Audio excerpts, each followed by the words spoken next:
네, 경제에 대해서 알아보는 시간입니다. 월요일마다 저희와 함께 하시는 분이죠. 광순의 복덕방 이광수 대표 나와 있습니다. 안녕하십니까, 대표님? 안녕하세요. 반갑습니다. 반갑습니다.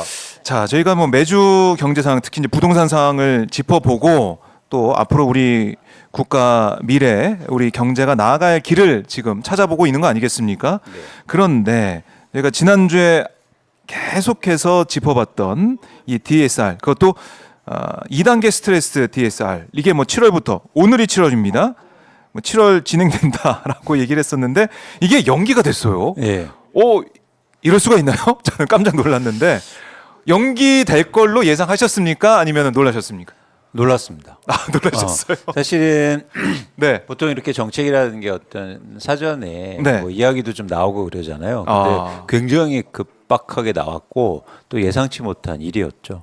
그래서 이게 네. 그리고 막 뭐 DSR을 적용 안 한다, 스트레스를 적용 안 한다 이게 아니고 2달 연기한 거거든요. 그러니까 그게 큰 영향은 사실 실질적인 영향은 없을 것 같은데 이걸 네. 왜 이렇게 2달 연기했을까 이게 좀 의구심이 있더라고요. 그래서 좀 놀랍기도 했고 네. 왜 그랬지? 그런 생각이 좀 들었습니다. 왜 그랬지? 네. 근데 일단 정부에서는 네. 왜 그랬지에 대한 답은 했어요. 뭐라고 했습니까? 그러니까 두 가지 이유인데 네. 자영업이 힘들다. 아. 그래서 대출 규제하면 힘들어지지 않겠느냐.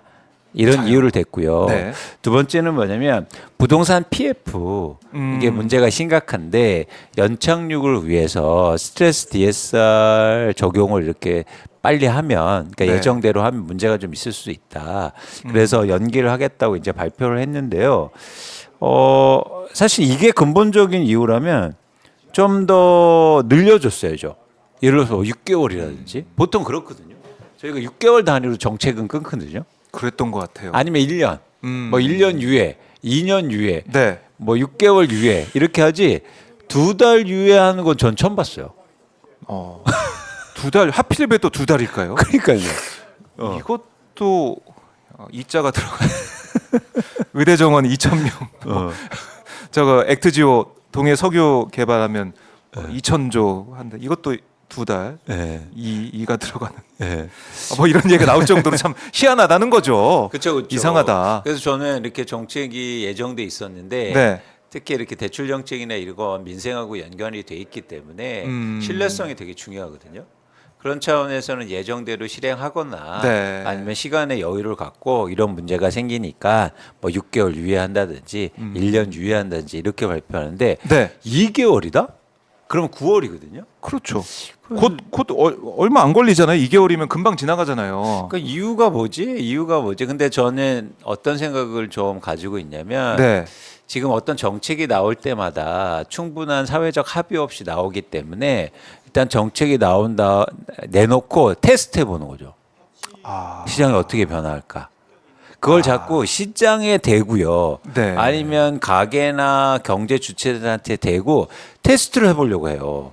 그래서 윤석열 정부가 문제인 건데 사실 그 전에 검토를 한 다음에 충분히 한 다음에 나와서 실행 기간을 두고 사실 정책이 발효가 돼야 되잖아요. 근데 이건 시장에 대고 테스트를 자꾸 해보려고 하는 게 아닐까. 그래서 2달 한번 해보고 뭔가 자기네 의도대로 시장이 움직인다 그러면 더 연장할 테고 아니면 그냥 실행할 테고 이런 걸 해보는 게 아닌가. 이른바 이제 간보기 행태. 그렇죠. 그런 것들이 다른 뭐 정치적인 것들도 좀 사실 많지 않습니까? 네. 일단 한번 발표해놓고 아니면 말고. 아니면 말고. 그런데 시장은 이제 위험하다는 거죠. 왜냐하면 이게 단순하게 정치나 이런 것들은 한번 해놓고 뭐 아닙니다라고 정정할 수는 있는데 네. 이게 말씀드렸듯이 민생과 직접적으로 연관이 돼 있는 거잖아요. 그런 측면에서 자꾸 이렇게 테스트를 하려고 하면 시험을 하려고 그러면 네. 경제 전반의 문제가 커질 수 있다라고 보는 겁니다. 그러니까 이게 스트레스 DSR 2단계 시행 이걸 저희가 이제 지난주에 얘기를 하면서 그렇죠. 결국 이게 이제 대출할 수 있는 그 금액 총액이 줄어들 테니까 이게 부동산 시장에 어떻게 보면은 뭐 시그널도 될 수가 있고 또 돈을 빌리는 입장에서도 무리하게 대출을 안 하는 그런 순효과 어떻게 보면은 도움을 주는 효과가 있기 때문에 이게 우리가 좀 눈여겨봤던 그런 대책이 아니겠습니까? 그렇죠. 특히 예. 이제 말씀드린 게 금리가 인하되는 구간이니까 그렇죠. 이렇게 이제 가산금리를 통해서 그러니까 실제로 내는 이자가 올라가는 건 아니에요. 그러니까 한도가 줄어드는 건데 한도가 줄어드니까. 그런 차원에서는 뭔가 특히 가계부채가 이렇게 과다한 상황이잖아요. 대한민국이. 네. 그러면 이런 정책을 통해서 좀 가계부채가 빠르게 증가하는 걸 조금 줄일 수 있다. 장기적으로 보면 사실 단기적으로는 역설적으로 이런 효과는 있었어요. 뭐냐면 7월에 스트레스 DSR이 적용된다 하고 하니까 네. 그 전에 막 대출을 아, 많이 받은 예. 효과는 분명히 있습니다. 네네. 그래서 제가 단기적으로는 오히려 이게 연정되면서 오히려 대출이 줄어들 수는 있겠지만 장기적으로 보면 이건 필요하다. 가계부채 안정성을 위해서는. 근데 이걸 자꾸 흔들면 근간을 흔들면 네. 조금 누가 믿겠습니까? 이제 그렇죠. 네. 정책의 일관성과 신뢰가 중요한데 네. 안 되고 있다. 네. 그러니까 지금 언급해 주신 것처럼 시중의 주택담보대출 금리가 2%대로 내려왔다. 그걸 보고 그리고 지금 집값 상승 조짐 때문에 서울 아파트 매매 거래량도 3년 만에 5천 건을 뭐 넘어선다, 육박하고 있다, 뭐 이렇게 얘기를 하고 있는데 이 DSR 2단계 시행 연기되면 물론 이제 여유가 있으니까 좀 여유 있게 빌리자라는 사람도 있을 수 있지만 정부의 시그널이 그쵸. 이거 좀 대출 좀 더 하라는 거 아니야? 그쵸. 괜찮다 이러는 거 아니야? 그렇죠. 이런 생각 가질 수 있잖아요. 그렇습니다. 그게 이제 중요한 건데요. 네. 어쨌든 윤석열 정부가 계속 그런 신호는 줬어요. 뭐 빚내서 일종의 집 사라는 정책을 계속 쓰긴 했는데 이제 이번 정책을 통해서 더 확실하게 보여준 거죠. 그러면 이렇게 되면 결국 부동산 시장을 자극하고 좀 부양하려는 그런 모습. 이거는 이제 느껴지는 거 아니겠습니까? 이번 정부가? 그렇죠. 그러니까 예. 흥미로운 게 뭐냐면 어쨌든 전 그 스트레스 DSR 시행을 연기하면서 내놓은 그 이유가 부동산 PF 연착륙을 하겠다라는 걸 확실히 얘기했거든요. 네. 근데 이 부분이 심각하긴 해요. 한국에서 지금 부동산 PF가 거의 뭐 그림자 금융까지 합쳐서 200조 원이 넘는데 연체율도 네. 계속 올라가고 있고 그런데 이게 계속 문제가 커지고 있으니까 이 문제를 해결하기 위한 방법을 지금 고민할 거잖아요. 이 고민을 어떻게 하고 있냐면 지금 윤석열 정부는 기업에 쉽게 말해서 부채가 많은 거예요. 근데 이걸 줄여야 된다. 그런 방법은 두 가지밖에 없어요. 하나는 뭐냐면 기업 스스로 구조조정을 한다거나 쉽게 말해서 갖고 있는 자산이라든가 매각이나 부채 조정을 통해서 그 부채를 줄이는 방법. 이걸 구조조정이라고 하죠. 두 번째 방법은 이 빚을 누군가 떠안으면 돼요. 그렇잖아요. 네. 근데 윤석열 정부는 두 번째 방법을 쓰는 거예요. 누가 또 하나요? 그러면 그 가게가 특히 우리가? 무주택자, 돈 없는 사람들 빚내서 그걸 떠안으라는 거예요. 그 부동산의 부실한 이런 부분들을 네. 이른바 빚을 내서 그걸 좀 사라. 그렇죠. 그래서 그 사서 그 돈을 가게가 이제 빚내서 사는 그 돈이 기업에 흘러갈 수 있게, 그렇죠. 살아날 수 있게. 그렇죠. 지금 그 방향성이에요. 뭐냐면 스트레스 DSR을 고민하고 예. 그리고 대출을 받아서 집을 사는 사람들은 중서민이나 무주택자분들이라고요. 그렇지 않습니까? 돈 있는 사람들이 왜 대출을 고민해요? 그리고 투자나 투기하는 사람들은 전세를 끼고 살기 때문에 대출이 안 돼요. 그러니까 기본적으로 대한민국에서 대출을 일으켜서 집을 사는 사람들은 대부분 중서민이나 무주택자분들이 많단 말이에요. 대부분이요. 근데 여기서 대출을 받아서 집 사라는 건 결국에는 건설회사가 갖고 있는 부동산을 떠안으라는 얘기인데 이 방향성으로 지금 푸시하고 있는 거예요. 그 문제 해결을 왜 대출을 통해서 해결하려고 합니까? 구조조정을 시켜야지. 아니, 그러니까 이게 계속해서 반복되어 오는 것은 기업 살리기 위해서 우리 국민들 힘들게 만드냐 이런 얘기는 나오고 있는 건데 네. 윤석열 대통령이 이른바 부자 감세 그렇죠. 이런 논란도 있었고 그렇죠. 법인세 깎아주고 또 이제 부동산 세금 또 깎아주고 상속세 깎아주고 막 이런 쪽으로 가고 있다 보니까 일반 서민 중산층 입장에서는 뭔가 내가 혜택 받는 것도 없는데 감세 정책이 계속 이어진단 말이에요. 근데 그것도 모자라서 빚을 내서 또 집을 사야 되는. 물론 누가 사라고 막 그런 거 하는 건 아니지만 빚을 더 쉽게 낼 수 있게 금리도 싸진다 그러고 또 지금 안 사면은 내가 평생 무주택자 살 것 같아라는 그런 조바심이 들게 하는 언론 보도도 이어지고 있고 그렇죠. 등 떨미고 있다는 그런 느낌이 들어요. 그러니까 예를 들어서 다시 말씀드리지만 대출을 일으켜서 집을 사는 사람들은 대부분 무주택자분들이라든지 아니면 1주택자라든지 실수요자들이 많죠. 근데 그동안 어떤 트라우마가 있잖아요. 집값이 급등했을 때 영끌이라고 했고 사실 그런 불안감을 계속 이게 노정에 있는데 이런 상황 속에서 언론이라든지 뭐 전문가라든지 이런 이렇게 좀 불안한 상황 속에서 어쨌든 정부에서 대출해 준다. 그리고 대출이 제한돼 있다. 네. 이러면 사실 대출 받아서 집 살 수밖에 없는 환경에 계속 노출될 수밖에 없는 거죠. 그러다 보니까 최근 그런 것들이 시장의 변화를 일으키고 있거든요. 그러니까 지금 집을 사는 사람들은 실수요자와 무주택자분들이에요. 그러니까 대출 투자자가 받아서. 없다고 지난번부터 말씀하셨지만 그렇죠. 그러면서 거래량이 증가하고 그 네. 말씀하신 것처럼 거래량이 증가하고 집값이 오르고 있는데 그게 결국에는 그 속내를 보면 기업이 갖고 있는 아니면 자산가들이 갖고 있는 부동산을 아. 계속 이렇게 떠안고 있는 형국이거든요. 야 이거 생각 못했던 부분이에요 진짜. 네. 그 근데 기업들의 이게- 부실을 이게 단기간의 문제뿐만 아니라 장기적으로 한국 경제에 큰 문제를 일으킬 수 있다는 거예요. 왜냐하면 기업들은요. 네. 기업들은 기본적으로 자본주의의 기업들은 무한 책임이요. 아니 유한 책임이요. 그렇죠.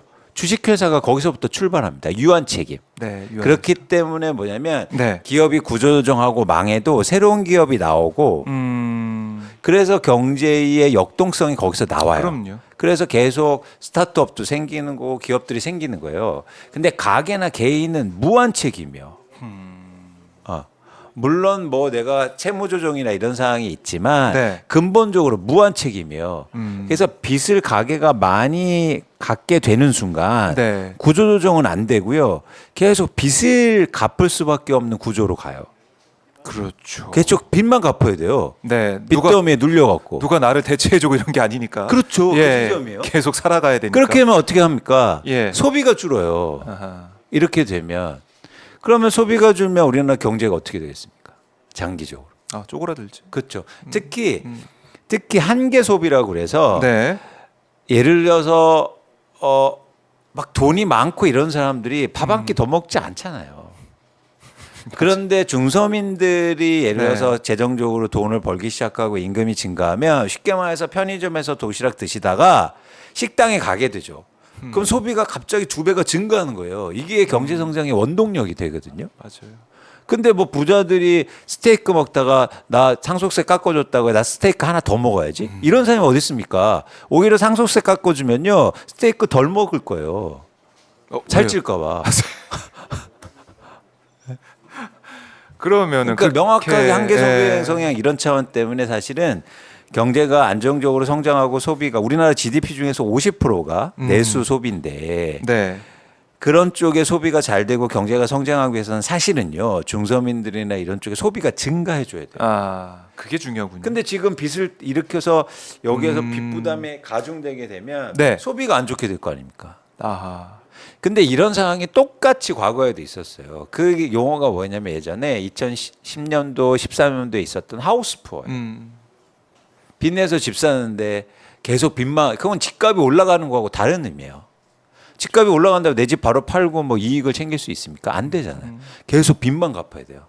쓸 돈이 없어가지고 그렇죠. 우리 경제가 안 좋아지는 네. 상황까지 간다. 지금 그걸 만들고 있다. 내수가 안 정부가. 좋아진다. 그러니까 이 지금 말씀하신 스트레스 DSR 이걸 2달 연기하면서 들었던 두 가지 요인 네. 이유가 네. 자영업자 얘기도 했고 네. 부동산 PF 얘기했는데 부동산 PF 이거는 과연 어떤 게 과연 부동산 PF를 해결하고 우리 경제에 도움이 되는 길이냐 이걸 말씀하셨고 자영업자 문제도 지금 말씀 들어보니까 자영업자들의 문제를 해결하기 위해서는 오히려 지금 빚을 덜 내게 하는 그러니까 무리하게 빚을 안 내고 영끌하지 않게 만드는 분위기를 만드는 게 중요한데 그렇죠. 자영업자에 도움이 된다고 하면 그렇죠. 그래야 매출이 증가할 거야. 그게 안 되고 있네 또 이게. 근데 기본적으로 자영업자가 좋아지는 방향성은 매출 증가잖아요. 그런데 지금 상황은 빚 더 내줄게, 저리로 더 내줄게 이런 상황이잖아요. 이걸 언제까지 버틸 겁니까? 네. 그러니까 자본주의에서 가장 취약한 건 뭐냐면 빚으로 견뎌내는 경제 상황이에요. 근데 지금 대한민국이 그런 상황이에요. 그게 부동산이 됐건 자영업이 됐건 지금 빚으로 견뎌내고 있어요. 윤석열 정부 하에서는 견딜 수 있을지도 몰라요. 네. 근데 그 다음엔 어떻게 할 겁니까? 언제까지 빚으로 계속 쌓을 수는 없거든요. 한계가 있단 말이에요. 그게 점점 커지고 있다. 네. 그래서 뼈 아프지만 사실은 부채를 줄이고 이런 구조조정이 필요한데 그거를 네. 계속 회피하고 있는 겁니다. 근데 저는 건설업이나 시행사들의 구조조정은 할 수 있다. 금융기관이나. 근데 이거를 지금 계속 미루잖아요. 미루면서 그쪽에는 연기하고 구조조정을 미루면서 네. 오히려 개인한테는 빨리 비들이켜서 미분양 아파트 사. 그리고 빨리 가서 분양받아. 빨리 가서 대출 받아서 집 사. 네. 이런 정책이 계속 나오지 않습니까? 아, 지금 부동산 상황이 그러니까 보도는 계속 나오고 있는데 정말로 조금 꿈틀대고 있다. 이렇게는 볼 수 있는 그렇죠. 상황인가요? 왜냐하면 그렇게 집 빚내서 특히 무주택자가 집을 사기 시작하니까 시장이 네. 꿈틀대게 하는데 중요한 건 뭐냐면 그것도 전망이에요. 이 상황이 지속될 수 있느냐. 불가능하다. 그렇게 되면 또 집값은 떨어지게 될 테고 어려움이 사실 커질 수 있다는 겁니다. 네. 네.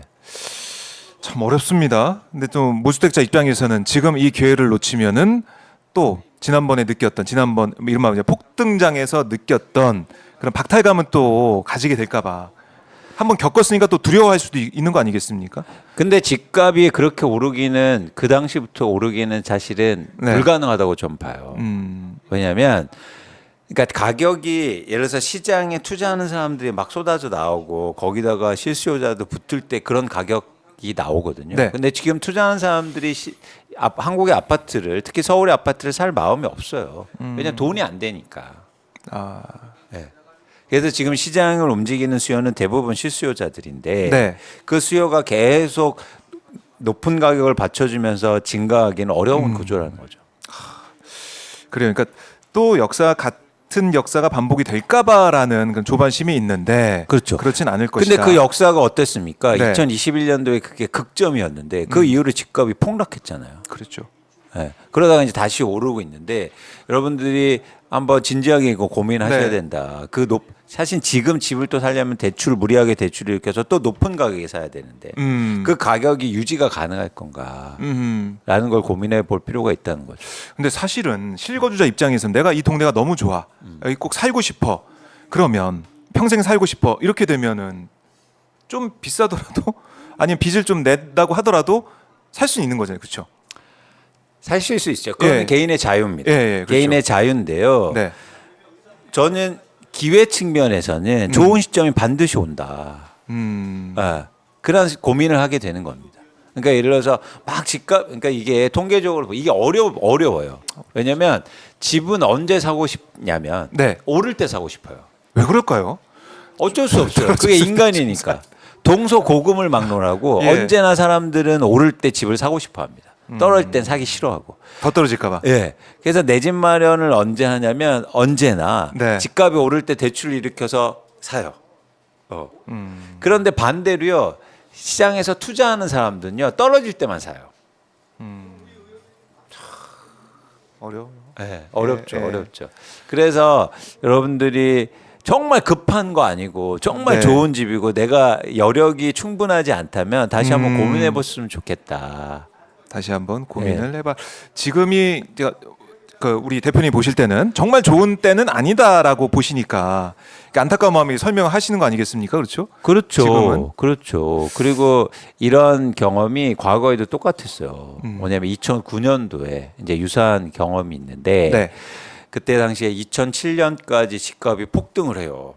그러다가 2008년도에 집값이 폭락을 합니다. 네. 그러다가 2009년도에 지금하고 똑같은 현상이 나와요.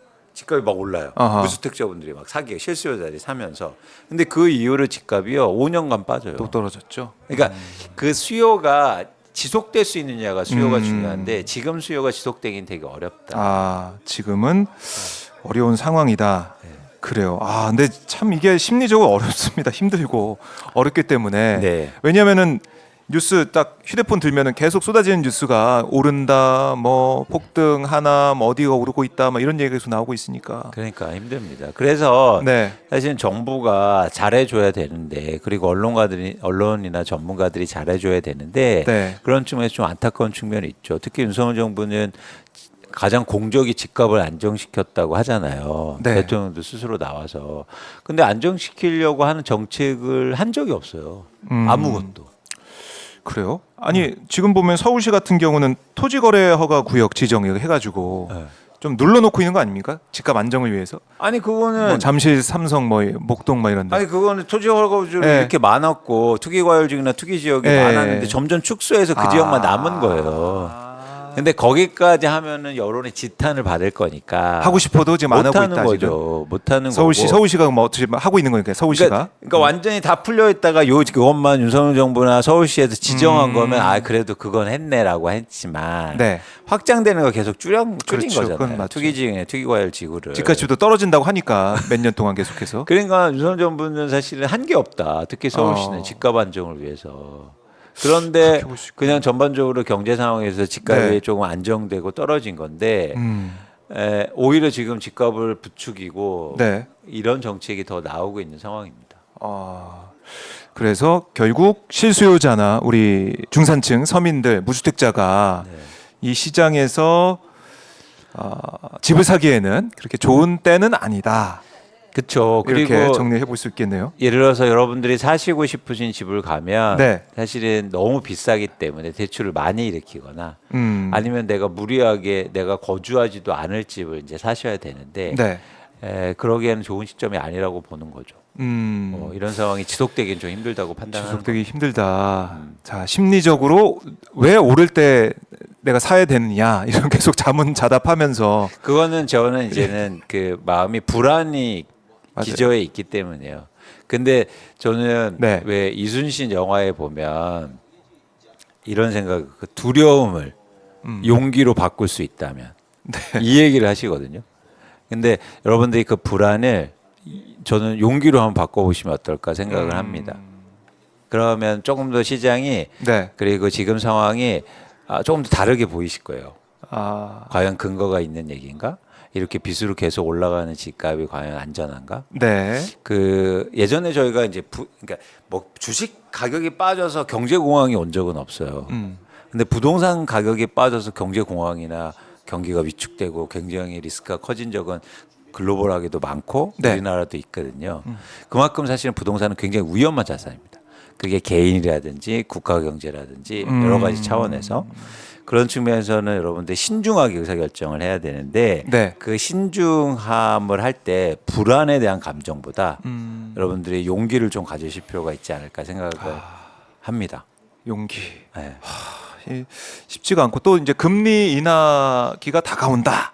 이렇게 하니까 네. 2%대 주담대 또 이자가 또 보여지고 하니까 지금이 기회다란 얘기를 또 많이 해가지고 이게 이런 거예요. 예. 그러니까 비싼 차가 있어요. 예. 비싼 차가 있는데 네. 대출 받아서 그런 비싼 차를 사요. 근데 금리가 떨어졌다고 비싼 차를 삽니까? 금리가 떨어졌다고 그런 사람들 보면 뭐라고 해주실 거예요? 금리가 떨어져서 어떤 친구분이 네. 나 이번에 금리 싸져서 비싼 비싼 차 차 살래. 그럼 뭐라고 어떤 생각이 드세요? 정신 차려 이 친구야 뭐 이렇게 얘기하겠죠. 그렇죠. 그걸 기회라고 생각하는 사람은 없어요. 그렇네요. 그거는 차는 금리 떨어져 했다고 그래서 네. 뭐 비싼 차를 산다? 그런데 그런데 지금요 무주택자나 실수요자 분들이 집을 사는 건 전 비슷한 상황이라고 생각해요. 물론 집을 네. 어떻게 자동차하고 비교하는 이런 말씀 하실 수도 네. 있겠지만 지금 비슷한 심리예요. 금리가 떨어졌다고 해서 대출 받아서 지금 비싼 집을 사자는 얘기는 내가 쓸 집을 사용할 집을요. 사용은 똑같잖아요. 자동차나 제 집이나. 그렇죠. 예. 그래서 그 얘기는 뭐냐면 그걸 기회라고 한다? 저는요. 예를 들면 금리가 지난번에도 얘기 드렸지. 금리가 올랐어요. 그래서 집값은 떨어졌어요. 네. 이때가 기회인 거 아닌가요? 근데 또 이제 빚내서 살려고 하니까 네. 금리가 비싸서 또 매달 사람들이 안 나가는 사죠. 돈이 부담이 안 사죠. 된다. 예. 그러니까 핵심은 금리에 있기 때문에 이런 의사결정을 못 해요. 중요한 건 가격이잖아요. 집을 사는 거지 저희가 금리를 사는 건 아니지 않습니까? 그렇죠. 그래서 금리가 올랐을 때가 오히려 집 사기가 좋은 시점이에요. 근데 우리는 반대로 행동하죠. 맞아. 금리를 먼저 보고 금리 몇 %야? 너무 비싸. 집 안 사. 이렇게 돼 버리죠. 그렇죠. 부담될 거야. 집값이 이렇게. 떨어진 걸 봐야죠. 근데 우리는 금리는 내려가는데 집값이 비쌀 때 마치 이게 좋은 시점이라고 생각해요. 이건 뭐냐면 그렇네. 지금의 경제나 예. 나의 그 의사결정을 지금만 보기 때문입니다. 미래를 봐야죠. 그러니까 내 집을 사면 최소한 평균으로 해서 우리나라 7.5년을 거주하거든요. 네. 그러면 길게 봐야 되지 않습니까? 지금만 보면. 그렇죠. 예. 그러면 지금의 고금리가 언제까지 고금리일 건가? 지금의 저금리가 언제까지 저금리일 건가? 이런 고민을 하셔야 되고 네. 금리를 얘기할 때 아. 또 하나 중요한 건 결국에는 가격이다. 금리가 가격을 아니라. 봐야 된다. 그래서 금리 아무리 낮춰준다고 해서 부동산 가격이 엄청 올랐어요? 이게 기회입니까? 아니잖아요. 그렇죠? 예. 예를 들어서 금리가 엄청 올라서 집값은 폭락했어요. 그게 기회죠. 가격을 봐야 돼. 지금 예를 네. 들어서 주택담보대출가 2%포인트가 낮아졌어요. 네. 그러면 평균적으로 5억을 대출받을 때 2%포인트면 네. 그럼 얼마입니까? 1년에 이자만 1,000만 원이잖아요. 그러면 한 달에 한 80만 원 정도 내는 겁니다. 네. 이 정도가 차이가 난 거예요. 그만큼 절약할 수 있어요. 80만 원 절약할 수 있다. 네. 그런데 그래서, 예. 예를 들어서 금리가 80만 원 절약 안 되고 금리가 예. 높았을 때 집값이 1억이 빠졌었다면 그러면 80만 원 한 달 1년에 1,000만 원 모아서 10년 동안 모은 거하고 그렇네. 그러니까 합리적 의사결정이 뭔가를 한번 또 고민하셨으면 좋겠다. 금리가 싸다 그래서 네. 집값이 높은 게 안 보이면 안 된다. 근데 우리는 금리가 낮다 그래서 집값이 예. 높은 건 안 봐요. 맞아요. 금리만. 금리만 보죠. 금리가 언제까지 그렇게 쌉니까? 혹은 금리가 그렇게 언제까지 높습니까? 금리가 그렇게 높은데 집을 왜 사가 아니라 금리가 높아도 집값 떨어지면 사고 금리가 낮아도 집값 비싸면 안 사고 이래야죠. 근데 지금은 후자인 거예요. 사람들이 맞아요, 전부 다. 맞아요. 이건 합리적 의사결정 사는 사람들이 시장을 움직이는 상황이 아니에요. 그렇기 때문에 이건 네. 쉽게 말해서 거품이고 오래가지 못한다는 겁니다.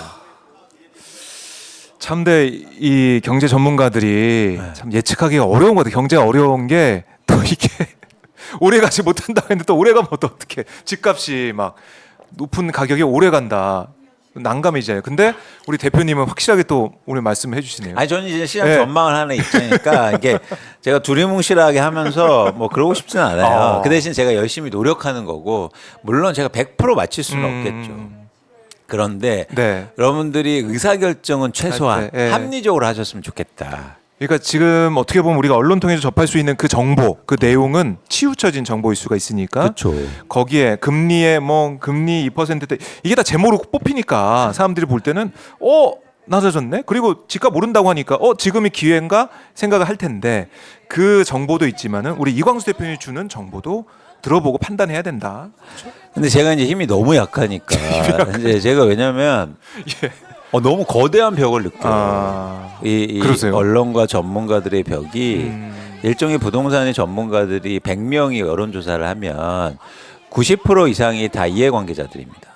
그러니까 건설사를 다니고 있거나 네. 건설회사에서 투자한 유관단체들 네. 그리고 정부에서 출연한 기관들 그리고 부동산학과 교수들 사실 이게 다 부동산의 이해관계자들이잖아요. 네. 예를 들어서 부동산이 가격이 오르면요 부동산학과 경쟁률이 올라가요.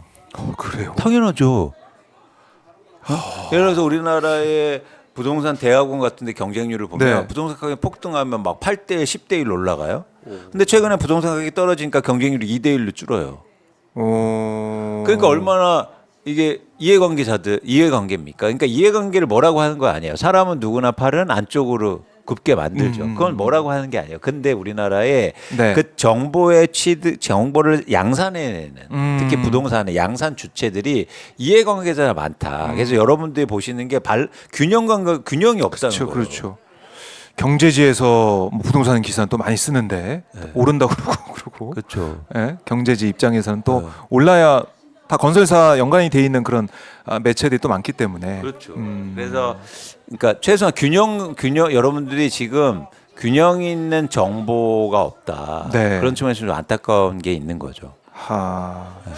그리고 지금 보면은 분양가가 올랐다. 지난해보다 수도권 아파트 분양가가 16% 이상 올랐다 이런 분석 결과가 나오고 있고 분양가가 오른다.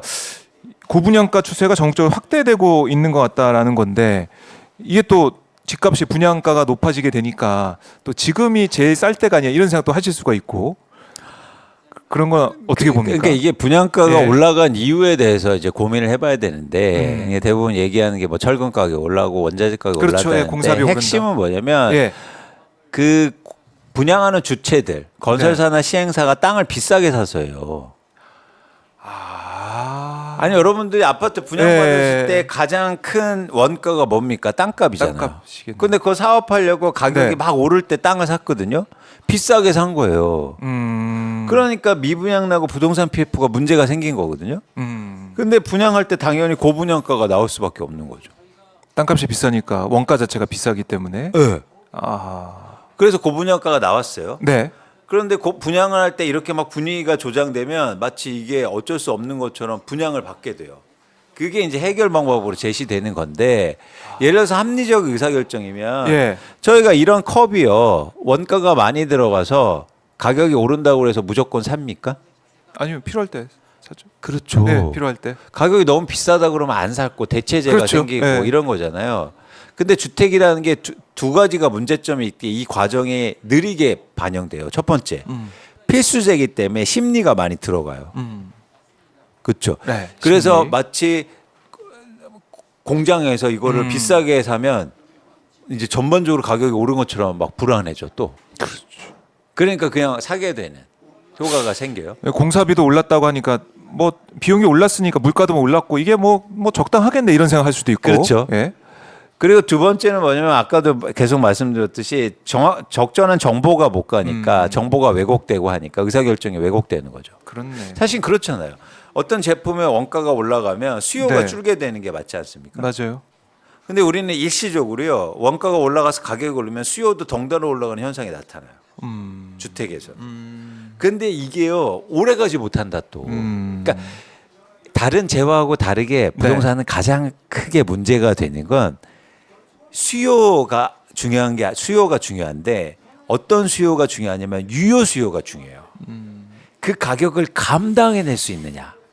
그렇죠. 그러니까 집값이 오른다고 해서 무조건 따라갈 수 있느냐. 네. 아니요, 불가능하다. 아하. 왜냐?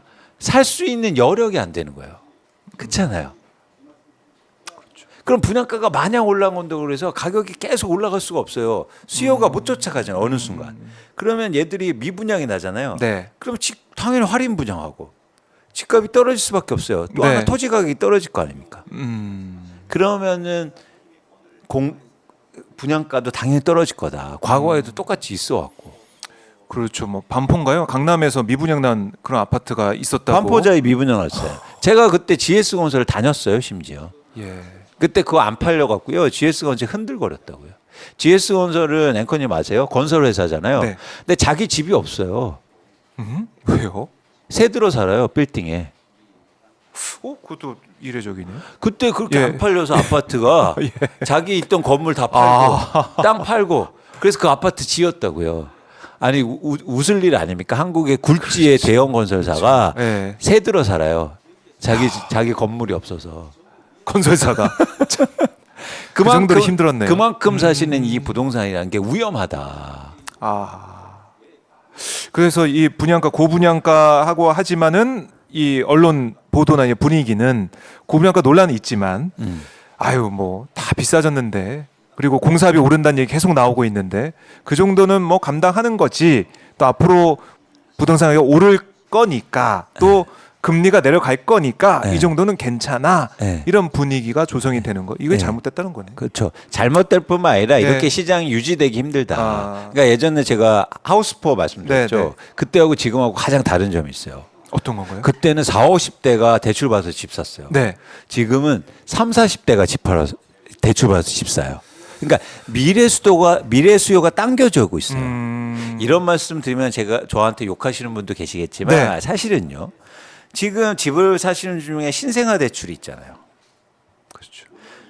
예전에는요, 10년 전에는 신생아를 내는 신혼부부 중에서 내 집 계획을 당장 갖고 있는 분들은 많지 않았다고요. 맞아요. 네. 조금 우리 저축해서 열심히 네. 모아서 우리 4, 5년 뒤에 애들 학교 가거나 그렇죠. 컸을 때 내 집 마련합시다. 맞아요. 라고 했지. 예. 결혼하자마자 애 낳고 나서 나 집 사. 이런 사람이 과연 그렇게 많았습니까? 그렇네요. 근데 지금 많단 말이에요. 그게 사회적으로 아니면 정책적으로 조장하고 있단 말이에요. 근데 이게 그럴 수 있죠. 근데 문제가 뭡니까? 미래 수요가 당겨지는 거거든요.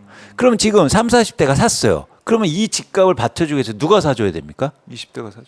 그러면 이제 내년에는요. 대학생 졸업 대출이 나와야 돼요. 대학 졸업하면 그렇네요. 주택담보대출 해주겠다. 이거 나올 수 있습니까? 참. 불가능하죠. 네. 나올 수 있죠. 윤석열 정부가 뭐 또 이상한 정책이 나올 수 있으니까. 그러면 대학생 졸업 상상을 대출을 뛰어넘네. 하면 예. 내후년에는 뭐 나와야 됩니까? 대학생 입학하면 주택담보대출 해줄게. 1%로 이렇게 나와줘야 돼. 이게 언제까지 버틸 수 있을까요? 못 버틴다. 우리가 1년만 사는 건 되지 않습니까? 우리 영화 아저씨에 보면 너 오늘만 살지. 네. 넌 내일 살지. 내일 살지. 난 오늘만 오늘만 살아. 이렇게 네. 얘기하는데 저희는 반대가 돼야죠. 오늘만 살지 말고 예. 미래를 같이 봐야 될 거 아닙니까? 이런 차원에서는 이게 이런 네. 식으로 자꾸 가면 버티지 못한다. 언제까지 갈 거예요? 그러면 입학생, 대학생 입학 대출. 네. 그러면 이제 고등학교 졸업 대출 나와. 저희가 이제 이제 헛웃음이 나오는 그런 네. 상상까지 해보는 네. 건데 네. 결국에는 지금 이 상황 불안하고 참 초조하고 쫓기는 거하고 조바심이 나겠지만 그래도 제발 좀 길게 보시고 길게 봐야 된다. 용기를 가져야 된다. 그렇죠. 여러분 불안을 용기로 예. 바꾸셨으면 좋겠다. 그리고 불안을 안 받으려면 예. 친구하고 비교하지 마시고 옆집하고 비교하지. 그러니까 불안의 원천은 거기에요. 뭐냐면 나랑 비슷한 사람들이 바뀔 때. 그렇죠. 뭐 대학 동기나 우리는 이재용 회장을 부러워하지 않아요. 이재용 회장 때문에 불안해하지 않아. 맞아요. 이재용 회장이 야 삼성전자 올라서 몇 조 원 벌었어. 이걸 불안해합니까? 그걸 보고? 아니요. 동창회 나갔는데 야 나 이번에 신생아 대출 받아서 집 사는데 한 달 만에 2천만 원 올랐다? 그럼 불안해지기 시작해요. 2천만 원 그 돈이요 실현된 것도 아니에요. 그렇죠. 호가가 올라가. 일주택자면은 그거 그냥 깔고 계속 있는 그걸 거죠. 바로 팔 수도 없잖아요. 그렇죠. 근데 그걸 듣는 순간 술 먹고 한잔 하고 집에 들어오는데 불안해져요. 그러면서 집에 들어와서 어떻게 해? 여보, 우리 좀 빠르지만 애 빨리 나서 신생아 대출 받아야겠네. 이런 얘기를 할 수 있단 말이죠. 그건 불안해서 그래요. 예. 여러분 근데 용기를 갖고 우리 네. 계획대로. 그럼 우리 지금 아직까지 빚내서 이렇게 높은 집값 살 때가 아니잖아. 네. 우리 계획대로 한번 잘 마련해 봅시다. 이런 용기를 가지셨으면 좋겠다. 네. 지금 말씀 들으면서 이제 고개가 끄덕이지는데 네. 참 그 초조함이 용기로 바뀌는 그걸 과연 해낼 수 있을까? 근데 제가 이런 20년 생각 동안 들고. 자산 시장에 있었고 예. 주식 부동산 분석해 왔는데요. 네. 부자들 제가 많이 만나봤을 거 아니에요. 네. 쉽게 말해서 돈 많은 사람들, 네. 돈 없다가 부자 된 사람들 음. 많거든요. 상속받아서 전 부자 된 사람 잘 자수성가 안 만나요. 한 분들. 예. 근데 그분들은 사실은 용기를 대부분 갖고 계세요. 남들이 이거라고 할 때 좀 다른 측면에서 고민해보고, 예. 남들이 이거라고 얘기할 때 네. 자신의 스케줄을 갖고 계획하시고 여러분들이 제가 막 그래서 돈만 보고 그러자는 뜻은 아니고 네, 네. 여러분들이 그런 용기를 가졌으면 좋겠다. 알겠습니다. 이광수 대표님이 오늘 용기의 중요성과 또 용기를 가져야 된다는 점 말씀하셨는데 저희 시청하시는 분들께서 다들 용기를 좀 네. 가졌으면 좋겠다. 네. 여러분 너무 불안해하지 마시고 그리고 사촌하고 네. 비교하지 마시고 친구하고 비교하지 마시고 그래요. 네. 나만의 페이스대로. 그렇습니다. 나만의 여러분의 계획대로. 계획대로 그래야 여러분들의 가정도 그러니까 네. 말씀드렸듯이 5년 후, 10년 후 아하. 그리고 우리 아이들과 같이 살아야 되는데 네. 지금 여러 가지 상황을 볼 때 적절한 상황도 아니고 좋은 기회도 아니고 그리고 굉장히 불안하다. 네. 여러분들이 자신만의 계획으로 이렇게 꿋꿋하게 한 발자국씩 네. 걸어 나가셨으면 좋겠습니다. 알겠습니다, 대표님. 오늘 말씀도 너무나 잘 들었고요. 다음 주에 또 뵙도록 하겠습니다. 고맙습니다. 고맙습니다.